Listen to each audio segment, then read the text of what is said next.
Isang magandang buhay para sa ating lahat. So now, we're going to discuss for the equilibrium of a rigid body.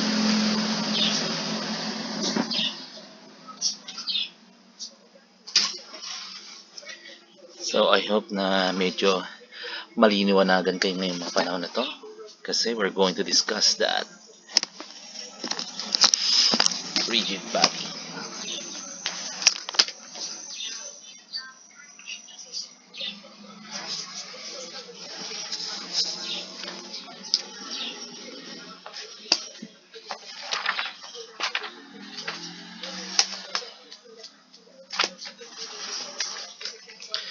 So we saw in the preceding lesson that the external forces acting on a rigid body can be reduced to a force-coupled system at some arbitrary point O.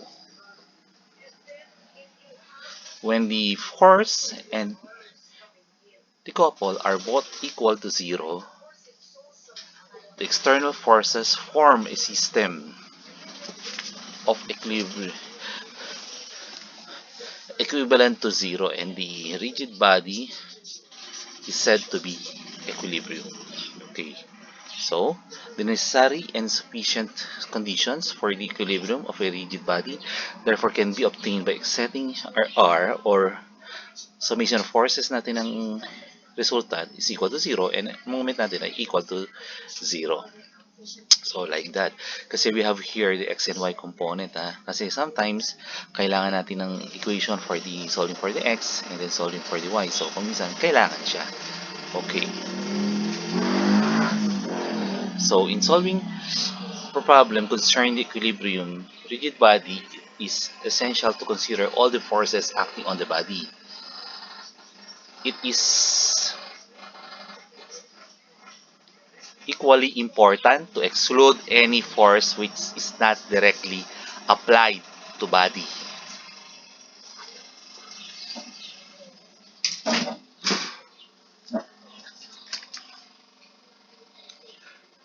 So by omitting a force or adding an extraneous one would destroy the condition of equilibrium. Kasi sometimes na hindi na natin kailangan kasi baka mamaya maisama pa natin.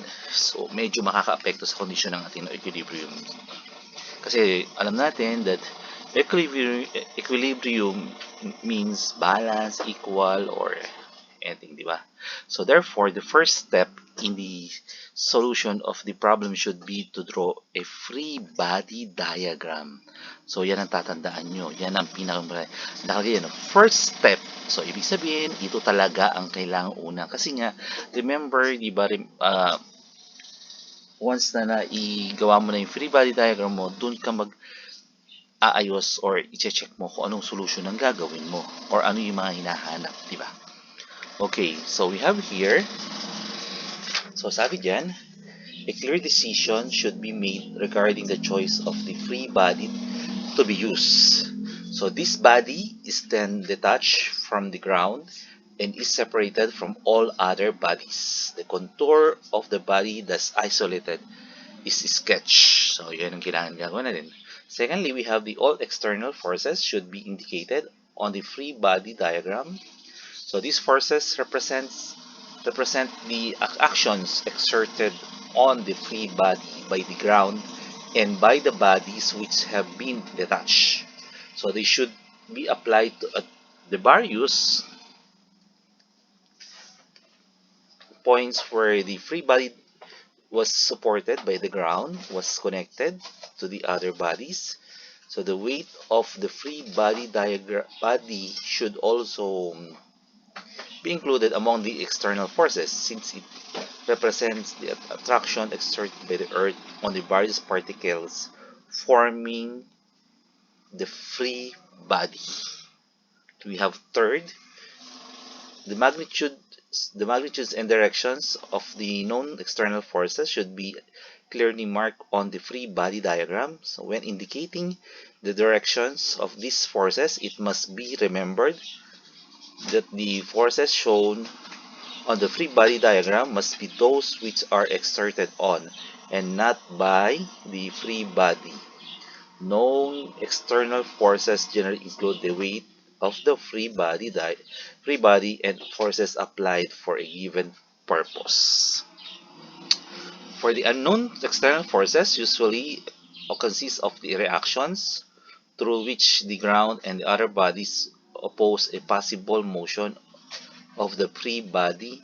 The reactions constrain the free body to remain in the same position, and for that reason are sometimes called constraining forces. Yun ang tawag doon. So reactions are exerted at the points where the free body is supported by or connected to other bodies and should be clearly indicated. Lastly, we have the free body diagram should also include dimensions since this may be needed in the computation of moments, of forces, and any other details or detail however should be omitted. For the reactions of equilibrium in two dimensions, we have the reactions in supports and connections for the two-dimensional structure.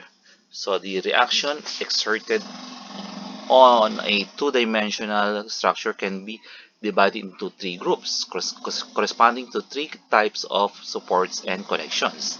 First, we have the reactions equivalent to a force with known line of action, supports and connections causing reactions of this type include rollers, rockers, frictionless surfaces, short links and cables, collars or on frictionless rods, and frictionless pins or in slots.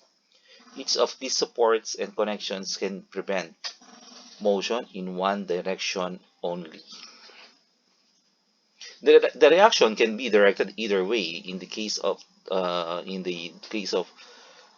double track rollers, links, collars, and on rods and pins and slots. Single track rollers and rockers are generally assumed to be reversible, and thus the corresponding reactions can be directed either way. Diba? Mamaya pakita sa inyo yan.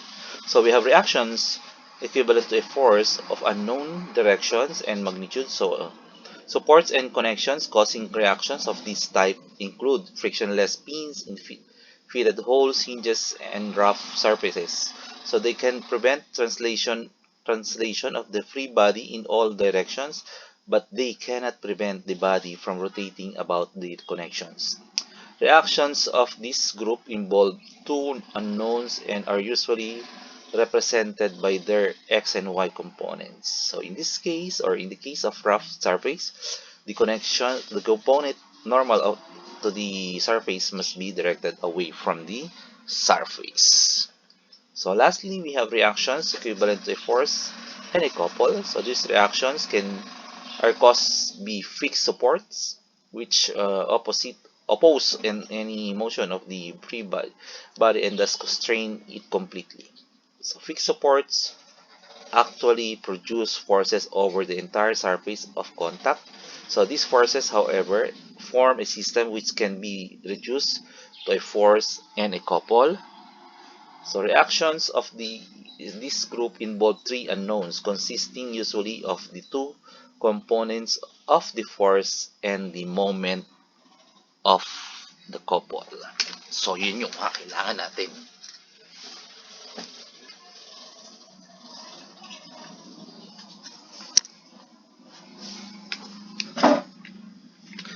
So makikita mo dito, we have the support and connection reactions. So kadalasan, guys, kasi ito, hindi ito nakikita kundi kayo ang gagawa.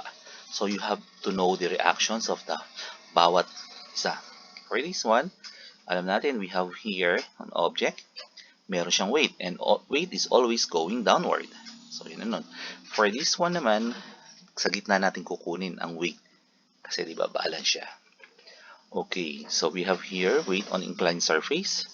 So ayan, downward pa rin. But sometimes you have to get for the x and y component. Ayan.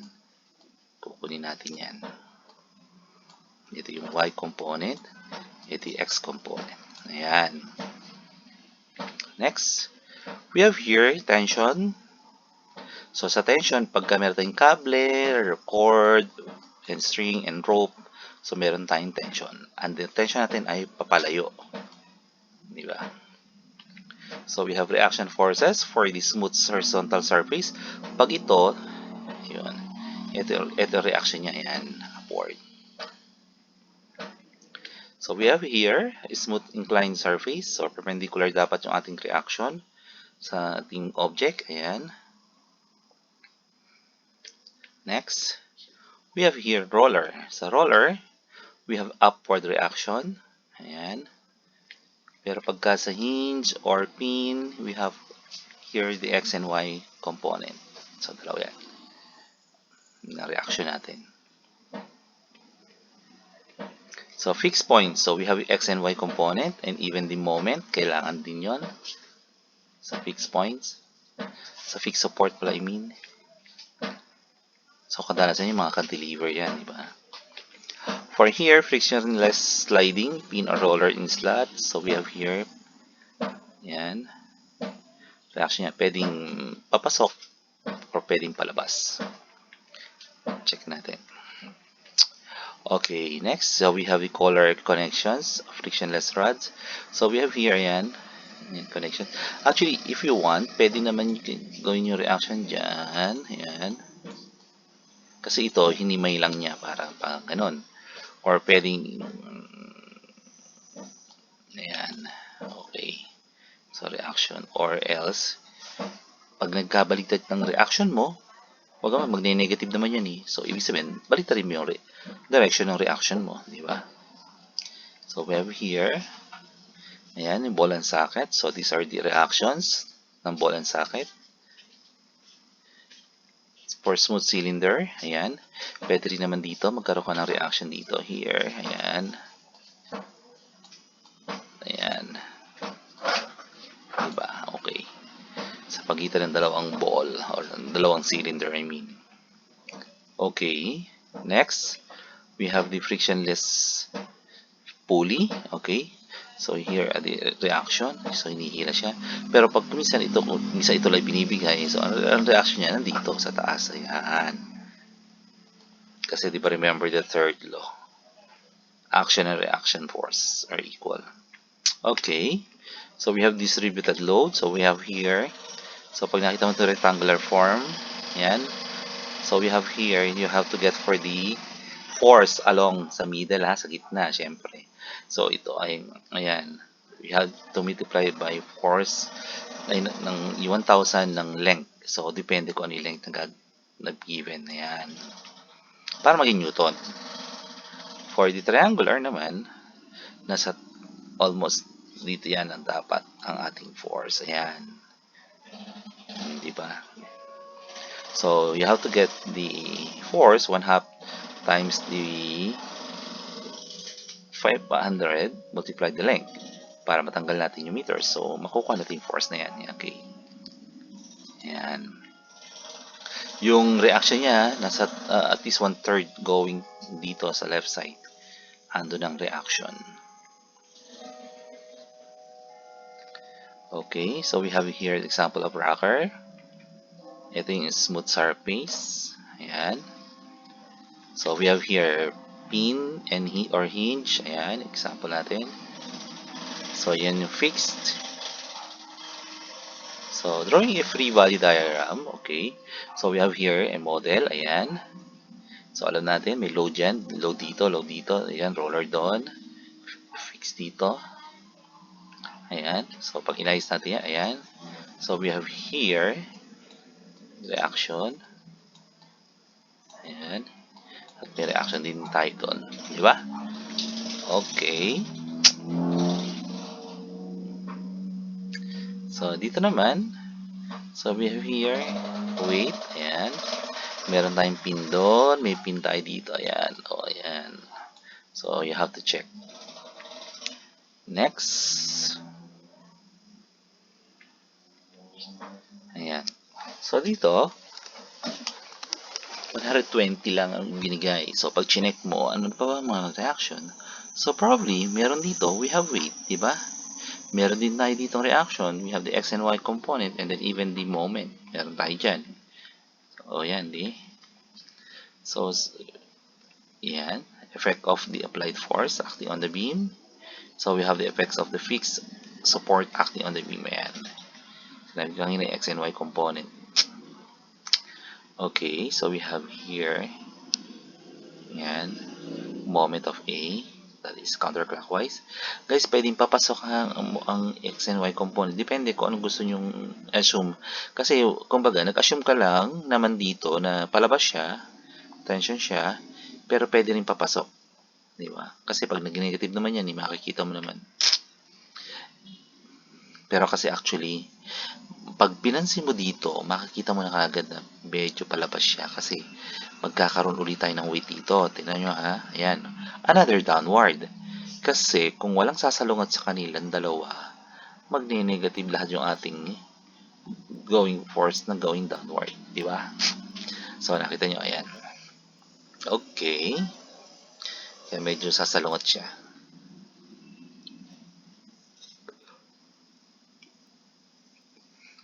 Okay, next. So, we have here. Nasa gitna guys ang weight ha. Tandaan nyo. Do not forget that. So we have here classification of structures. We have the structural elements. Some of the more common elements from which structures are composed are as follows. We have tie rods.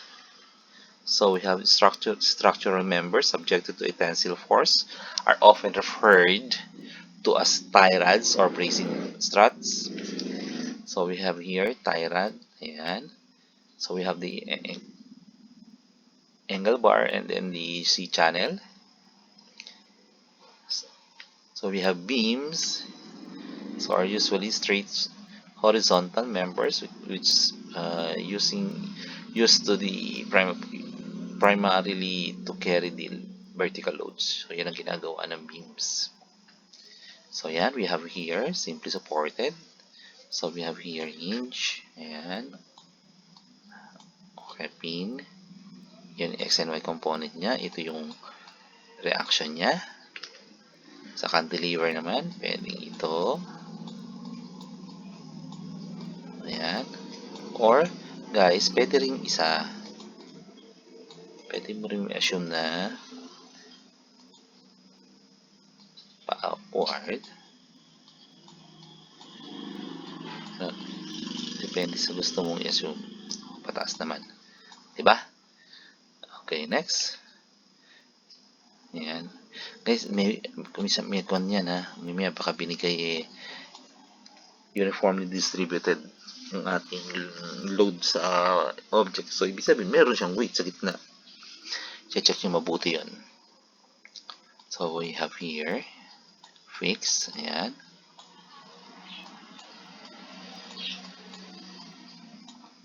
So, third, we have here roller. O, baka may weight pa rin pala yan. Check natin, baka nga meron. Ayan. Okay, di ba? So, next, we have here an example of structural elements. Ayan. So, these are the examples. Ayan. So, sometimes yung pre-stressed concrete na girders are simply supported and used for these highway bridges. Kasi guys, sometimes meron naka-precast sa tayong mga ginagamit yan. So, madaming ganyan. Pero tinetest yun before kasi kumbaga nakatest na yun using yung concrete niya. Yung tensile strength, yung mga ganon. Yung mga strength nung concrete na yun, tinetest na lahat yun. So we have some of the more common elements from which the structure are composed. So we have here columns na.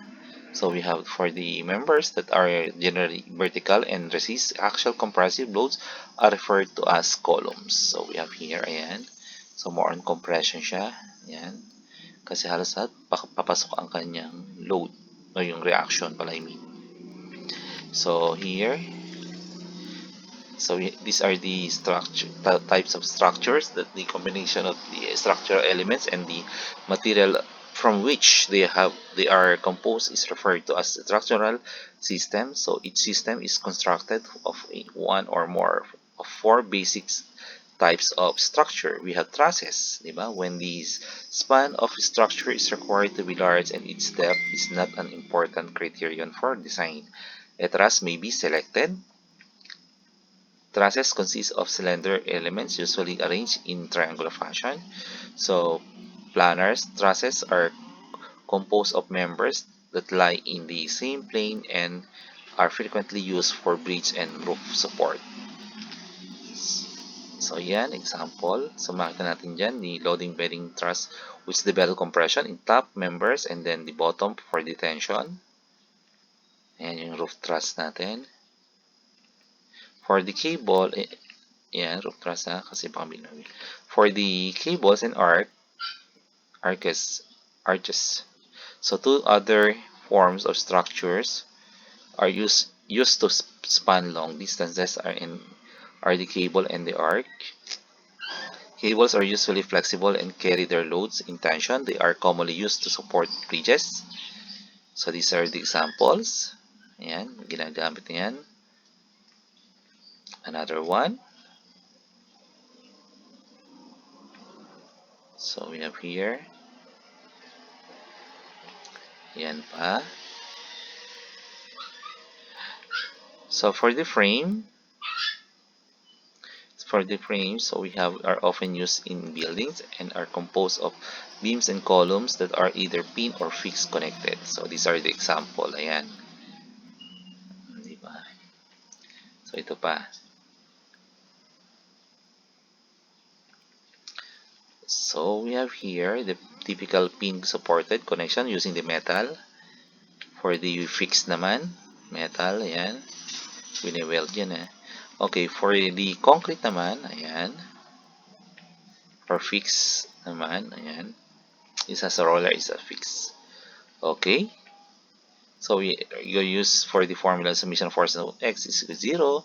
Summation of forces along the y is 0. And then the moment is always equal to 0.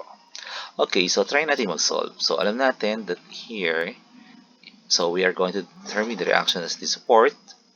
So we have here, ayan, a roller. Ayan, we have the x and y component for that one. Guys, actually ito yan. Diba? Ayan. Yan yung 600 cosine 45. Ibinaba ko lang ha. Using the SOHCAHTOA, makukuha natin ito mga to. Ayan. And then, so we have here the x and y component ng B. Ayan. Actually, pag chinek mo yan, so ano natin, bx, by, and ay. So makita mo tatlong unknown natin. So dyan, makikita mo dyan na ang gagawin natin is pwede tayo mag-summation ng forces ng x. Di ba? Makakasolve tayo kasi yon. Pero sa y, summation of forces ng y, medyo mahirap kasi dalawang unknown natin. Pwede tayo mag-moment. Di ba? So, pag nag-moment tayo, dapat mag-moment ka sa maraming unknown. Dito, dyan, mag-moment ka dito. Kasi dalawa yung unknown niya, di ba? Paano ako natin value ng ay? Di ba? So, pakita ko sa inyo, ha? So, we have summation of forces ng x is cosine 45, positive kasi going to the right. Ayan. And then, negative bx kasi going to the left. That's a negative x. Is equal to 0. So, bx is equal to 424 Newton. Next, we have here moment along B. O, diba? Sabi siya dito kung moment kasi tatlo ang reaction dyan. Ayan, 1, 2, 3. So, 0 na kagad sila. So, we have here 100. That is counterclockwise. So, counterclockwise is positive. Ayan. So, multiplied by 2. Ayan. Kasi ito yung kanyang moment arm. Plus 600 sine. So, ilan yung kanyang kuan is 5. Ayan. And then, we have here minus 600 sine. So, ilan ang kanyang y is 0.2. Ayan. So, minus ay. Ilan ang kanyang moment arm? 2, 3, 2, sa is 7 equals 0. So, we have here ay is 319. So, next, we have here summation of forces ng y is equal to 0. 319. Ayan. Positive. Yung ay natin. Minus 600 sine 45. minus 100 minus 200 plus by is equal to 0. So, di ba? Down, down, down. Minus yun. So, we start going for the by. That is 405. O, may tanong pa kayo dyan?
Next problem, we have here. So, look at the problem. We have to analyze it. So, pag chinek mo yan, nakikita mo, no, naka-fix siya doon. So, we have a moment. We have the x and y. Ayan. And then, pag chinek mo to, ito ay, ayan. Ayan. Ito yung y, ito yung x. So, ito yan. Ayan, yung kanyang reaction. Ito yung x, ayan, ito yung y. Using the SOHCAHTOA, ha? Huwag nyo kakalimutan. SOHCAHTOA ulit ginamit natin dyan. So, we have here, summation of forces ng x is 0. Actually, pwede ka mag-moment dito para dalawa yung reaction na masi-0. Mamaya, pwede tayo mag-y, makukuha natin. X, pwede rin. Okay. So, summation of forces ng x is equal to negative 52. So, cosine. So, cosine theta. So, 5 over 13. Kasi yun yung x niya. 5 over 13. Kasi negative yung ating x na to. Kasi going to the left side. Kasi ito naman, going to the right. So, 30 cosine 60. Next is equal to 0. So, we can solve for the value of AX. So, we have here 5 Newton. Next, summation of forces ng Y. So, AY is positive because it's going to the positive Y direction. So, we have here negative Y. Downward kasi siya. Downward din yun. So, we have here 52 12 over 13 minus 30 sine of 60 is equal to 0. So, makukuha natin value ng AY which is 74 Newton. Di ba? Nakuha natin AX and AY. So, we have to get for the moment. So, pag nag-moment ako dito, di ba sabi ko sa inyo, masi-zero yung lahat ng forces na nandito. Di ba? Yan. Okay, so moment ako sa MA is equal to 0. So, counterclockwise is positive.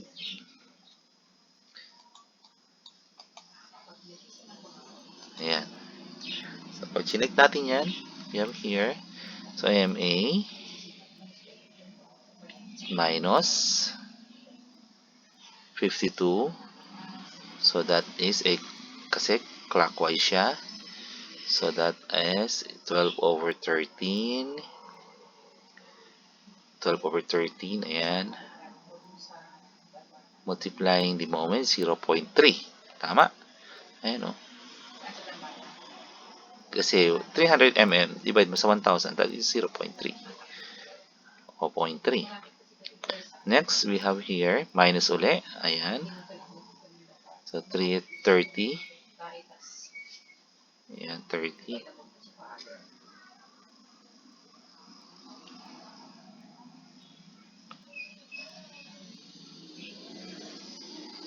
Sine 60. O, di ba? So, we have here 0.7 kasi 300 plus 400 mm is 700 mm. Divide mo sa 1,000, magiging meters. Equal sa 0. So, makukuha natin value ng moment along the A is 32.6 Newton meter. So, yan yung nakuha natin. Yan. Di ba madali lang? Huwag ka lang malilito. Okay, next, we have here another problem na solve natin. So, we have here next. So, we have here to determine the reaction.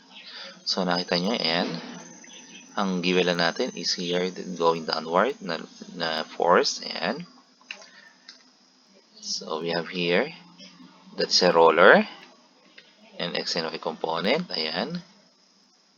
So, check natin. Summation of forces ng x. So, nakita natin wala siyang ka-x. So, definitely, magsisiro yung x natin. Diba?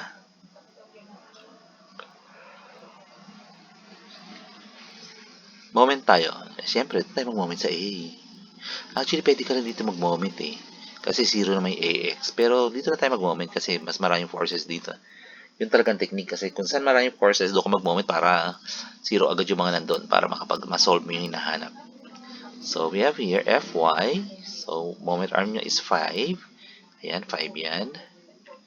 Tapos, minus to kasi that is clockwise. Ang moment arm niya is 4. Ayan. Is equal to 0. And the next Fy is equal to 800 Newton. So, next, we have here summation of forces ng y. So, Ay is positive kasi going upward. Minus 1,000 going downward. Plus upward, that is 800 Newton. So, we have here is equal to 0. So, Ay is equal to 200 Newton. Ayan, di ba? Dali-dali lang. Nakuha na natin x, nakuha na natin y, nakuha na natin. Tandaan nyo, kung ilan yung unknown, so, ganun din dapat yung equation mo para mas solve yung iyong problema. Okay, so we have here. Salamat. I hope na naintindihan nyo yan. Next, we have here. So, we have here to solve for the reaction at the support uli. So, yan, yung mga ating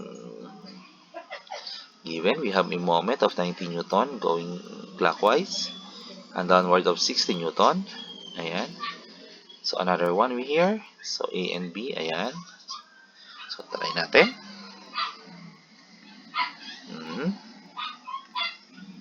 So, you have a normal force along the B. X and Y component. Ayan. So, here.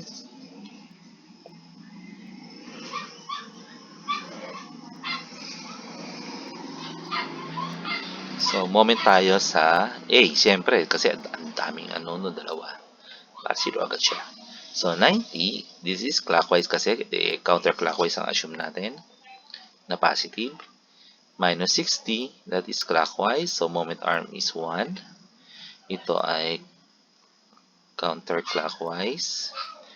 Positive din. Ayan, normal force ng B natin. Ang moment arm niya is 0.75. Ayan. Equals 0. So, makukuha natin value ng normal force na B.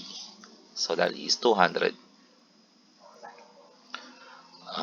Next, we have to get for the x and y component. Di ba remember ito? Ayan.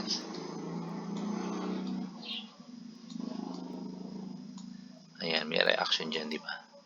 Okay, next. Ax minus ayan, 20 sine 30 degrees is equal to 0. And then Ax is equal to 100 Newton. Ayan. Next, tandaan yung SO ka to ha. Do not forget this SO ka TOA. Pero siyempre, pag may ayan. Diyan tayo. So, summation of forces ng y is equal to Ay kasi upward minus 200 cosine 30 is equal to negative 60. Ayan. Equals to 0. Wala, I mean. So, we have here Ay is 230 33.21 because of the Soka Tower. Yan. Importante yan. So, nakuha na natin yung ating mga hinahanap. I hope na may napulot na ulit kayong lesson ngayong na to. So, maraming salamat sa lahat na nakinig at thank you, thank you, thank you, thank you. Okay. Ciao! So, hanggang sa muli.